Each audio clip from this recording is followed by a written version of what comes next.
Okay, great. So bonjour tout le monde. So I want to also thank Molior for inviting me. It's an organization I've had the pleasure of course collaborating with as an artist. I was asked to talk about the evolution. I'm putting on the research director hat now, so I just know which audience I'm talking to.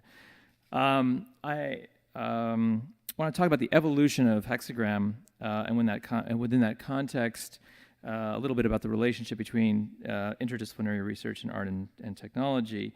This is something I've been dealing with, of course, for about 15 years now in many different contexts. There are probably very few people in this room who don't know what Hexagram is. And of course, this is not just in Quebec or Canada.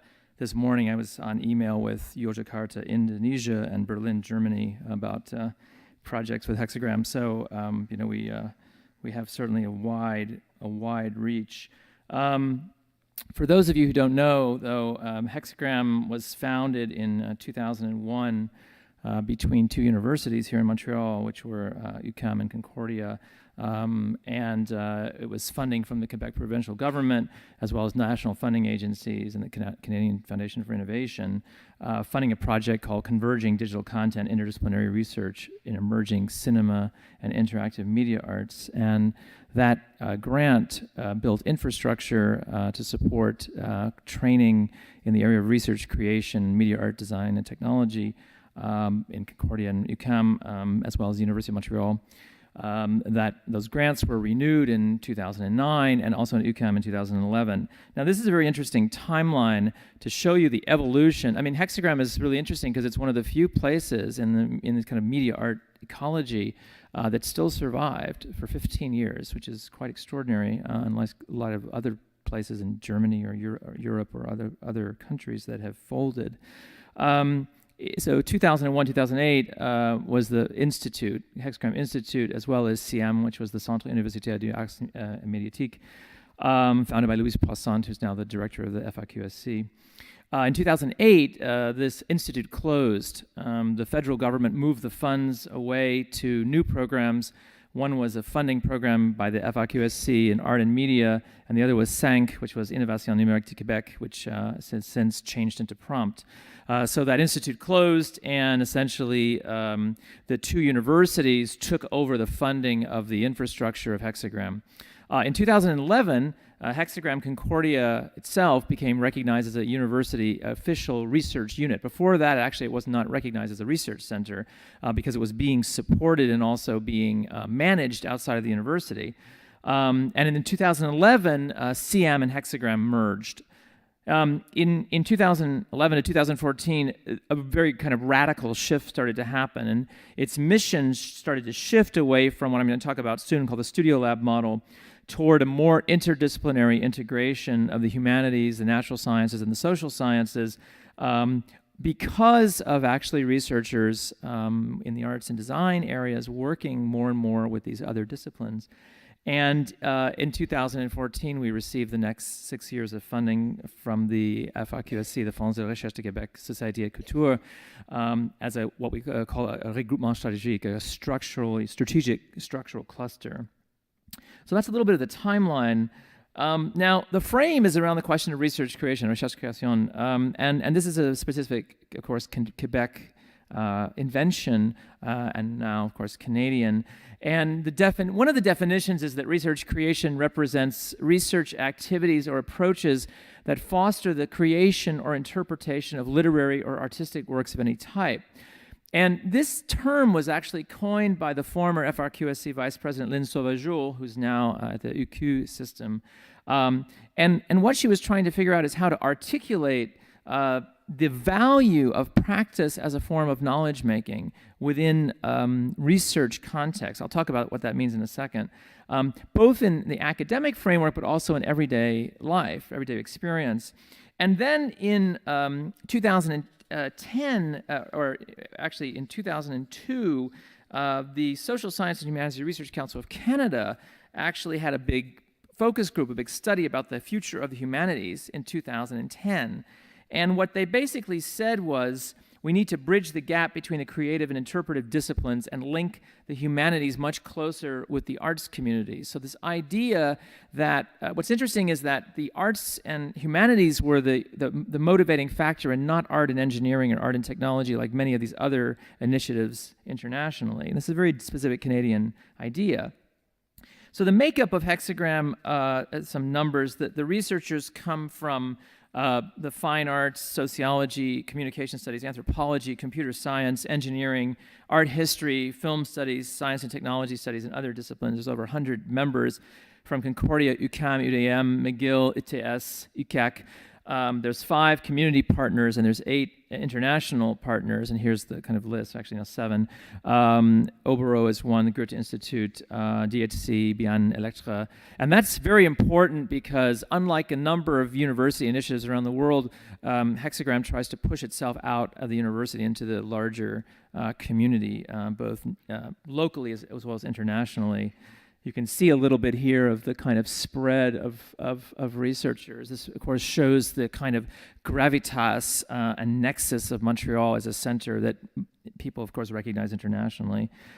You can see the list. This is just a kind of short list of conferences that Hexagram members have attended or have presented in around the world, in South America and Canada and Africa and in Asia. And then, of course, a number of exhibitions also around the world, including the Venice Biennale, the Sydney and Moscow Biennales, MoMA, Ars Electronica, V2, NAMOC, and on and on. And in fact, it's not just enough to say this is artistic production, but the scholarship is also among the major university presses of the world, MIT, Duke, University of Minnesota, McGill, Rutledge, Presse de Québec, soon Presse de Réal in France, and Leonardo, MIT. So you can see it's a very large and very impressive and productive group of researchers. And I'll come back to Hexagram at the end of the talk. Now, what's interesting is that in order to talk about this evolution, we have to think about this idea of the relationship between what I call kind of techno-scientific art as opposed to art and technology, and research in general. And I'm going to make a short detour to give you some maybe more philosophical ideas about framing this question. And this is a book I did last year that we launched actually in a number of places around the world, including Electra, called Alien Agency, and it actually tries to answer this question: what does research do? What kind of world does it create? How do new things come in the world, and what do they actually do to us? What's interesting is that this evolution of Hexagram moves from what Michael Century, of course, who was the founder of the Banff Media Arts Institute, and then worked for policy and the Canadian government in new media in the 1990s, he called the Studio Lab. And so we move away from that Studio Lab to a more interdisciplinary network. The reason I bring this up is, of course, this idea of artists working with science and technology. And the Belgian philosopher Gilbert Hautois talked about this idea of, he's the one who coined this term technoscience. And he defines technoscience as contemporary scientific research in which technology, the technological space and time that surrounds us, is the milieu of development as well as the mover. In other words, technology and scientific practice and artistic practice is both a milieu, a medium, and a driving force. So it's not just an object, it's actually a force that drives forward forms of practice. So what is this term research? We hear this all the time. Well, research actually in a classic definition signifies new knowledge that coherently and systematically advances a field, is grounded and supported by established methods, that is the manner you do something, and is validated in the sense of valorisation in French by both social frameworks, meaning peers, and already existing bodies of knowledge, models, and paradigms. So it means you don't invent something out of thin air. You actually do it within a context, and there are a number of people, your peers, who say whether what you do is new or not, and does it advance the field in some way. And it's very interesting because Ludwig Fleck, a 1920s Polish immunologist, came up with this idea of the thought collective, the Gedankenkollektiven in German. And this thought collective is a kind of social community that guides the way things are done. So in artistic practice, that's of course curatorial frameworks, but in the academic framework, it may be your fellow researchers who valorize and also gatekeep forms of knowledge. Now, this is really important because why is research, especially in Canada and Quebec, why is this research creation so supported? And we're very, very lucky because I travel around the world and I talk to colleagues in both artistic and as well as academic contexts, and we are very, very fortunate to have this idea of research creation actually as a policy framework and not just as something that is a one-off. Georgina Bourne, the anthropologist, and Andy Berry, her partner, who's a geographer, talk about three kinds of logics of interdisciplinarity. And I think this is very important to understand, because when we talk of interdisciplinarity, we think it gets invented out of nowhere. And the question is, why is this kind of research supported? Well, part of it, of course, is neoliberalization, increasing marketization of everything in every part of life. But what's also interesting is that this interdisciplinary is a greater response and a necessary response to these demands that research become more integrated before in society and within the economy. So they define three different kinds of logics, and this is, I think, very interesting. One is the notion of accountability. Well, this is this idea that art with new technologies is used to justify the public face of science and technology. So in other words, you get legitimation through the public face or engagement. The artists, for instance, collaborate with scientists because this expects to affect a kind of wider social engagement and also provide an aesthetic legitimation. So you know this is like the artist who works with the scientist to make some beautiful image of their work. That doesn't mean it's critical at all. It just means it's basically supporting a kind of public notion of science. And then there's this idea of innovation. And this is what Michael Century so well articulated in his work for the Rockefeller Foundation in 1999 called Paths for Innovation, in which he coined the term the studio lab. And this is actually how Hexagram started. The studio lab is defined as a hybrid formation in which technological and scientific research and development are combined with professional artistic production. The studio lab can be understood as providing a site for an ongoing and progressive series of negotiations between artists, users, and technology designers, which simultaneously shape the technology, its use, and its users. Now, what's important, Canada understands, Hexagram doesn't come just out of the academy. It comes actually out of artist-run culture as well, like Western Front, or other kinds of initiatives that started in the 1990s, Azea, for instance, in 1995, that happened here in Montreal. And so it's very interesting, this idea that innovation is the driving force. And you see that in the history of art and technology. You see that in the Los Angeles County Museum of Art and Technology program in the 1960s. You see that at BAM in the 1990s and Bell Labs in the 1960s. You see that at the PAIR program at Xerox PARC and also at Canon Art Lab. All of these now are gone, of course. And these are about corporations trying to support artistic practice. And so you understand, why would these corporations want to support this practice? Well, it has to do with this idea of shaping use of technology and both use and users, you know. Now, the last, though, is the most important term, and it's the idea of ontology. And ontology, as you know, basically means the kind of the study of being. And what Bourne and Berry say is that ontology is an orientation in interdisciplinary practices affecting a transformation in both the object of research and the relations between the subjects and objects of research. So this is very, very important, because what this suggests is that, in fact, by supporting researchers within institutional contexts, particularly academic or research contexts, you actually are trying to resist the system. And resist means all sorts of things. It means a transformation both in the subject of the research you do, because you're working with potentially different kinds of forms of knowledge that come together and make something that no one owns, and also the kind of thing itself, and the subjects, the people themselves. And that's actually very interesting, because in a way that's like alchemy. You know, alchemy was about not only turning base metals into gold, but in fact transforming the alchemists themselves. So if you start to think about this idea that working within a context where you don't necessarily know the knowledge formations you're in shifts the ball game dramatically. Okay, I'm just going to go back now in the last few minutes to hexagram again. Now, and look at the shift we've kind of initiated from this early idea of a kind of model of studio lab in which hexagram was really originally invested in to attract high-profile researchers and artists to these universities in interactive media, in computation arts, and new performance, environmentally sound product design, interactive textiles, computing and digital gaming from around the world, and to encourage these relationships between so-called different stakeholders inside and outside the university, both here in Montreal, Canada, and internationally. And as I said, the model was the logic of innovation because we were funded, I was not here, but Hexagram University was funded by the VRQ, the Valorisation Recherche du Québec, as well as CFI. So this is about supporting job creation and innovation. And this idea of transfer was very important.